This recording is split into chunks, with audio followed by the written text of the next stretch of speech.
Welcome back into the Sports Source. This segment of our program brought to you by Safety Systems. When it comes to security systems for your home or business, call VFL JJ Surlis and the team at Safety Systems. I promise you they will have a better plan for you that is better price than what the national chains will offer you. And they've been leading the East Tennessee market for more than 20 years when it comes to security systems. Notice all those stickers when you go into businesses all over East Tennessee, that orange, black, and white sticker that says Safety Systems.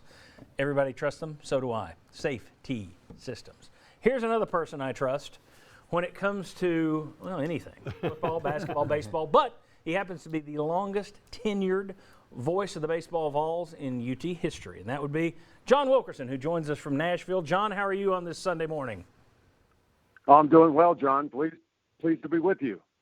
I'm guessing you're doing well since Tennessee has now won the series against Vanderbilt. I was prepared to come in and say, well, it's the rubber match this afternoon, but instead, take the first two. It makes it easy. The excitement surrounding this team and specifically this series, I mean, when you look at it, you're talking about a series where people were buying tickets at a rate, they were spending more for tickets than guys buying tickets to the Final Four. And I realize the Superdome has a few more seats than Hawkins Field over there at Nashville, but still, you've been a part of so many of these teams and part of this program for so long. Where does this rank in terms of the excitement surrounding this team? And we're not talking about the College World Series here either.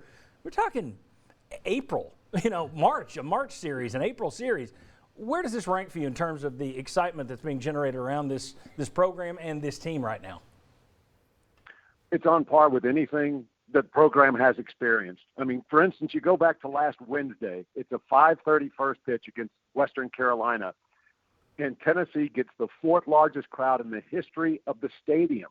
I mean, they've hosted super regionals. They've hosted NCAA regionals. They punched their ticket to Omaha on that field. But Western Carolina, 5:30 on a Wednesday, was the fourth largest crowd ever that ever attended at Lindsey Nelson Stadium. So it really is on par with anything. And I would go ahead and say it's kind of unprecedented for the fact that Tennessee's never been number one across all six polls as they are right now. And then to come to Nashville and take down a team that they hadn't won a series against since 2016 and a series that they hadn't won in Nashville since 2009. This is a team that is just playing so hard each and every game, taking care of its business. And, oh, by the way, they've won a school record 18 straight games to get to this point. 26-1 overall. Jimmy? Yeah. John, I seldom get to talk to you, so I'm delighted to be able to visit with you. One of the impressive things about the Tennessee program is the whole weekend rotation is new. You've also got Jared Dickey and Trey Lipscomb. That's impressive to me to see what Tennessee has done with so many new faces after last year's World Series team. Well, and especially to amplify your point, Jimmy, is the fact that guys have waited their turn. I mean, Trey Lipscomb could have gone anywhere and played almost immediately, but he wanted to stay at Tennessee, wanted to remain a part of the culture and the program, and now he's getting to benefit from that, and he's been outstanding. Leads Tennessee in home runs, runs batted in, triples, runs scored, and you can just go on down the list. He's also playing an outstanding brand of third base, but I just think that when you have guys that are so bought in to the system and the culture as they are, then there's nothing wrong with waiting their turn.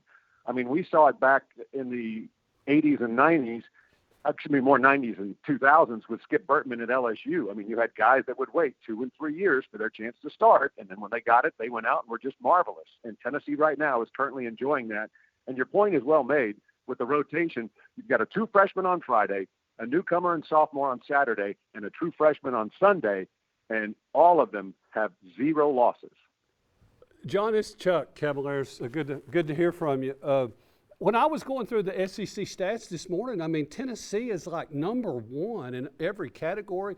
It seems like they're leading the NCAA in home runs, yet we just touched on pitching. If anything, I think this pitching staff has been a little bit underrated. When you look at their team ERA and when you look at what they've done and have a closer in the bullpen 3 saves away from tying the great Todd Helton, that's pretty strong stuff. And the old ad, chicks dig the long ball. And chicks dig the long ball.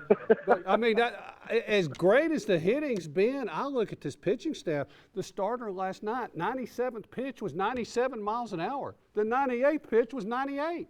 Is that kind of on track with what you've seen, John? Well, you're right. I don't know that the pitching staff has gotten enough credit. They have received. I mean, for instance, if you go back 2 weeks ago, the co-freshman of the week was the Sunday starter in the SEC, Drew Beam.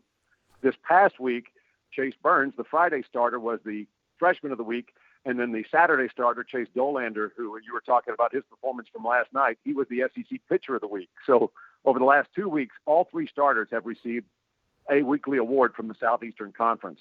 The bullpen has also been remarkable. You go back to Friday's game, and you have every pitcher that comes out works scoreless.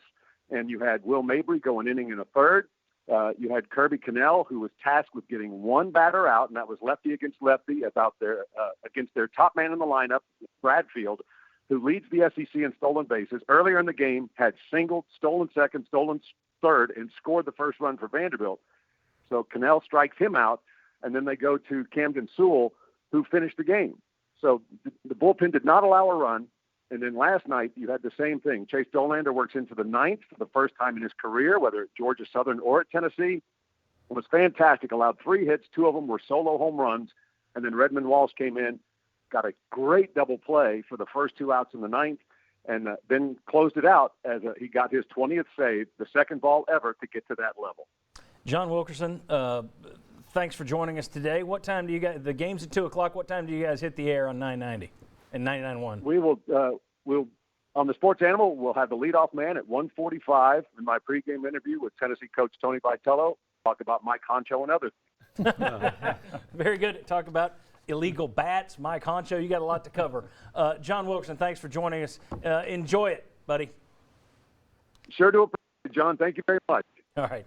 Hey, when we come back, let's talk a little bit more about this baseball program in terms of where it ranks among Tennessee's top 5 sports. In terms of and we'll show you some TV rankings next to tell you why I'm saying top 5 sports.